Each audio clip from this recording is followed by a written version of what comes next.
Well, in our third and last installment on cyber safety for children, we focus on social media. We are back with Adriana Dewar from YouthLink Calgary. Okay, Adriana, this is a big one. Let's go through a few of these platforms, and let's start with Instagram, TikTok, and Snapchat, because we were talking off camera and you said they all kind of have some similarities. Yes. So those are some of the main platforms that youth are using. TikTok, Snapchat especially, that's where youth communicate with one another.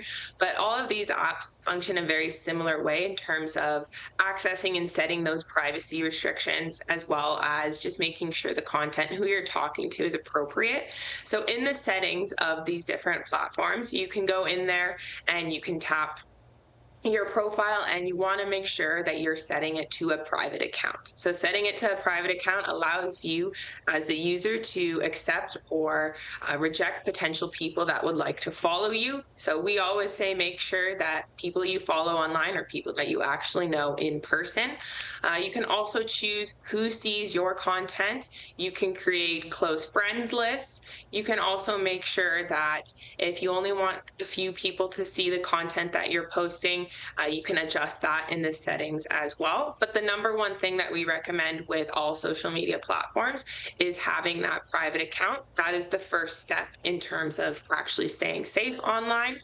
You can also block inappropriate content, so you can block different users, you can block certain content.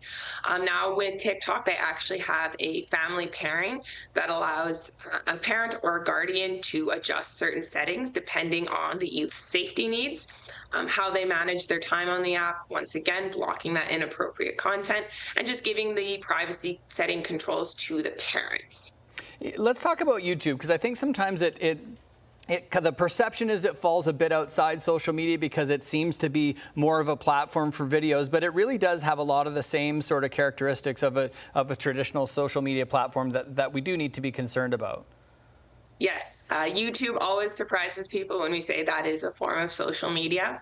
Now, for children under the age of 13, you can set child accounts. So it's essentially a family-friendly version called YouTube Kids. So this is a version of the app that is oriented towards children.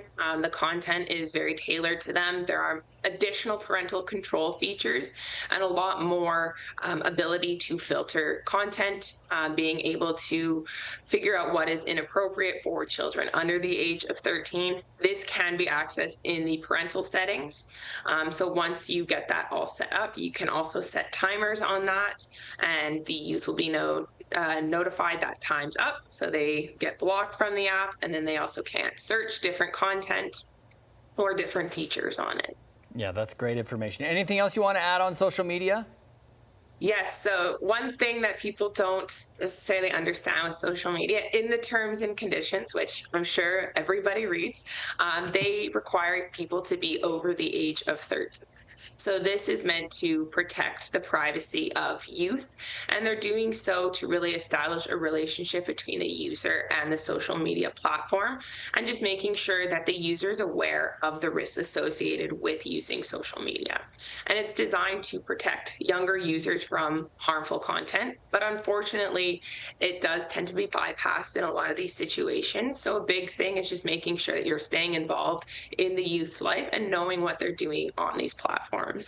It's such great information, Adriana. I can't thank you enough for taking the time to talk to us about all of this and helping parents keep their kids safe. Really appreciate it. That is Adriana Dewar from YouthLink Calgary.